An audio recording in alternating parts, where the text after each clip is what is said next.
제이 셰티가 우리가 아무것도 바꿀 수 없는 것에 갑자기 가치관을 만들어내거나 하루아침에 가치관을 싹 바꿀 수는 없다. 대신에 삶의 공간을 채우고 있는 잘못된 가치들을 놓아줄 수 있다라고 말했지만 이 책의 파트 3, 당신이 나눌수록 주변이 아름다움과 의미로 가득 채워진다는 새로운 문화 규범이 되는 새로운 가치관을 설득력 있게 제시해주고 있어요. 이미 제시하고 있어요. 어쩌면 우리는 영원히 부러움, 질투, 탐욕, 욕정, 분노, 자존심을, 앙상을 몰아내지 못할지도 모른다. 앞에 했던 말이죠. 그렇다고 해서 시도조차 하지 말아야 하는 것은 아니다. 산스크리트어로 아나르타는 일반적으로 아무것도 원하지 않는 것을 뜻한다.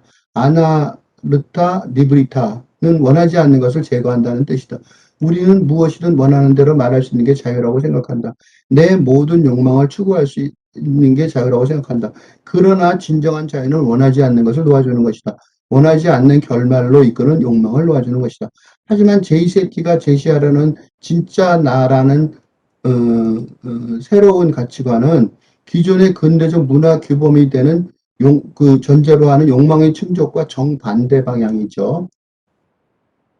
이러한 연구 방법은 필자가 2007년도 가천대학교 영문과에 부임하여 인턴 이후 지금까지 인문학에 힘입어서 내일 일어날 수 있는 것을 미리 정확하게 예측하여 직업의 미래를 준비시키는 데 있어서 기존의 대학 교육 체제 내에서는 기존의 조건과 거의 상관이 없을 새로운 대학 교육을 실천할 수 있다고 믿었고, 영문과의 영시개론이라는 수업을 통해서 점진적으로 향상 발전시켜왔던 결과물인 2002년 발간된 공부는 왜 하는가, 영시개론 수업에서 그 작업의 어려움을 단가 심각하게 우려했던 바가 있어요.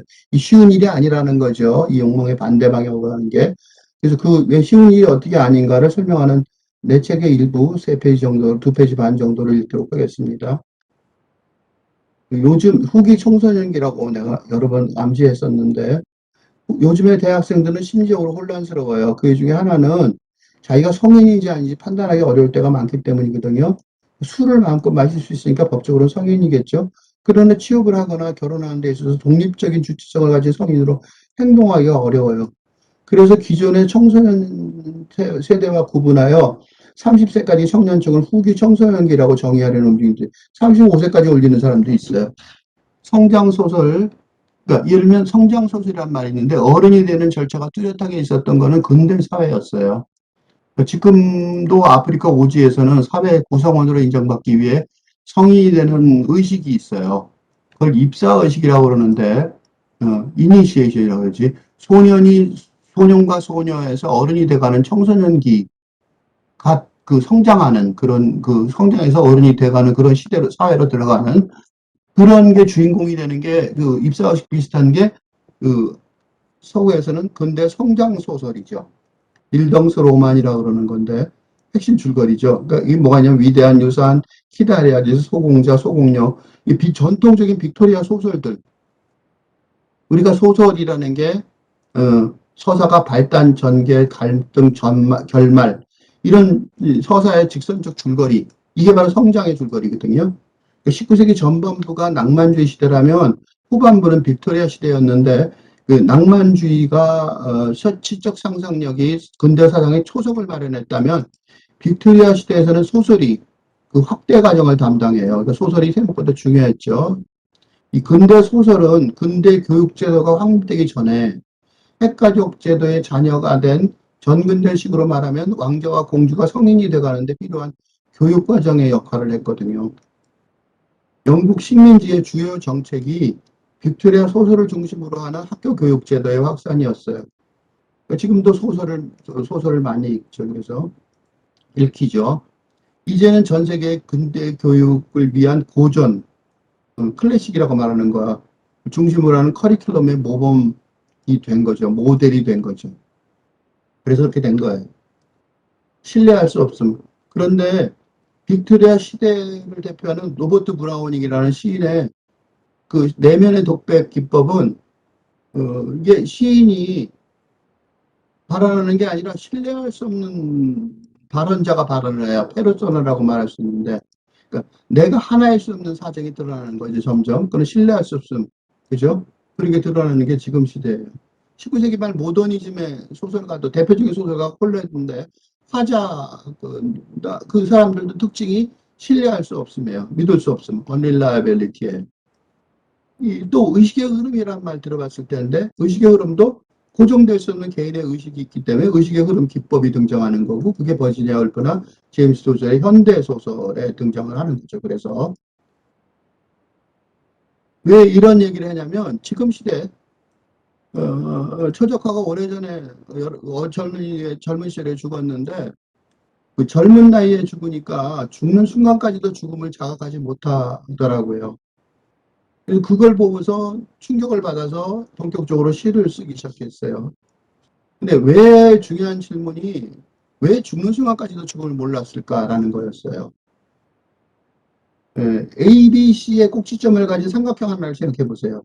A가 바닥의 상승 직전의 출발점이고 B가 제일 꼭지점이고 C가 하강 도착 지점이에요. 그렇게 생각해 보면 젊은 사람들은 삶의 여정에 있어서 A, B의 과정에 있겠죠. 올라가는 과정. 나는 나이 든 사람이니까 B에서 C로 꼭대기에서 내려가는 과정에 있어요. 그러니까 삶을 찬양하는 성장 과정 속에 있는 거죠. 여러분들은, 젊은 사람들은. 그리고 나는 죽음을 성찰하는 소멸 과정을 겪고 있는 셈인 거고요. 그러니까 B의 꼭지점에 도달해야 목격하게 돼요. 죽음은. 저 멀리서 보이다가 점점 더 가까워지는 도착 지점인 C를 직접 경험할 수가 없는 거죠. 젊은 사람들은. 그러니까 죽음이라는 개념이 죽으면서도 실제로 죽으면서도 추상적으로 다가올 수밖에 없는 거죠. ABC라는 삶과 죽음의 삼각형에서 A와 B는 근대 성장 소설에 적합한 시간관이죠. 그죠? 근데 모더니즘 이유를, 아까 모더니즘 소설 얘기를 한 이유는 뭐냐면, 언전의 죽음의 냄새를 풍겨요. 그러니까 A, B, C의 과정을 예견하기 시작한 거죠. 이 어려운 점이 젊은 사람들한테 A, B의 성장 과정은 알겠지만 B, C의 소멸 과정을 생리적으로 경험하기 어렵단 말이에요. 아직 다 완전히 성장하지도 않았는데 소멸 과정을 없죠. 처조카의 죽음도 마찬가지인 거죠. 처조카가 죽으면서도 죽음 경험이 바로 그랬던 거죠. 근데 이제 A와 B라는 해피엔딩의 유토피아로 가는 과정, 그죠? 태어나서 성장해서 성공하는 과정에만 집중하는 그런 거대 서사가 힘을 잃어버린 세상에. 그러니까 탈근대 시대에 어쩔 수 없이 살게 됐으니까 이 죽음의 깊이를 간접적으로 심리적으로 학습해야 되는, 학습하기 어려운데, 그죠? 학습해야 되는 시경에 이르는 거죠. 그러니까 아직 제대로 성장하지도 못했는데 성장 시대 위에 쇠퇴의 경험을 미리 살기해야 되는 어려움이 있는 거죠. 이게 참 설명하기 어려워요. 그래서 쩔쩔매면 설명하는 거죠.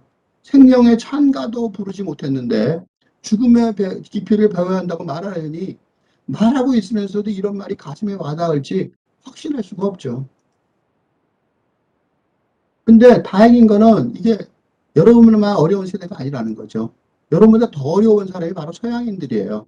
왜냐하면 아리스토텔레스를 최종 근거로 하는 서양의 사상가는 논리학의 출발점, 논리학. 그거는 존재가 먼저 시작해요. 그러니까 존재가 없다 이런 거 생각하기 어렵거든요. 그러니까 존재 자체를 부정하는 거. 자아를 비롯해서 존재 자체를 부정하는 거. 존재가 없는 상태, 무의 상태를 하는 건 어려워요. 그러니까 최신의 서양 철학도 자아가 극도로 축소되는 지점까지만 가요. 그 이상을 가는데 어려움을 굉장히 겪거든요. 그리고 그 너머로 가는 길이 보이더라도 허무주의라고 말하면서 극구 거부하고 있어요. 그러니까 옷건데 이런 지점을 넘어간 사람이 많지 않다는 거죠. 그런데 이게 진짜 공부의 영역이거든요. 이게 지금 시대의 공부의 영역일 텐데 이곳으로 제대로 발을 내딛고 같이 걸어가기 시작하자고 말할 수밖에 없어요. 한 구석만 한 구석만 안다 그래도 어디선가 큰 공헌을 하게 될 가능성이 높은 거죠. 게임 같은 데서 연구해 보시면 게임의 성공 요인 같은 데 연구해 보실 때면 알 수 있게 될 가능성이 높아요. 다시 돌아와서 내가 수업 시간에 죽음의 깊이라고 말하면서 서구 사상가는 이해하기 어렵다고 바로 지적했던 그 부분을 제이 셰티가 다음과 같이 정확하게 말하고 있어요. 아마도 동양 사상, 명상, 이 불교의 명상 이런 쪽에 인도의 명상을 공부했기 때문에 그래서 정확하게 진짜 나로 향하는 여정, 내가 제안했던 여정을 본격적으로 시작하자고 제2세티도 제안하고 있는 것 같아요. 그래서 지금 이 내가 말했던 부분을 인용했어요. 조금 전에 인용했던 부분을 다시 읽으면서 그 의미를 음미해보고 싶어요. 이 제이시티가 뭐라고 말했었냐면 우리는 무엇이든 원하는 대로 말할 수 있는 게 자유라고 생각한다. 내 모든 욕망을 추구할 수 있는 게 자유라고 생각한다. 그러나 진정한 자유는 원하지 않는 것을 놓아주는 것이다. 원하지 않는 결말로 이끄는 욕망을 놓아주는 것이다. 그러니까 제이시티가 말하고 있는 게 유토피아라는 목표를 향한 욕망의 축적이라는 플러스의 방향. 우로만 직선적으로 진행되는 근대사의 문화 규범을 정면으로 거부하고 있어요. 욕망의 억제라는 마이너스의 방향. 이런 거를 근대사회 내에서 설득하려는 시도 자체가 얼마나 용감한 일인지 짐작할 수 있을 거예요.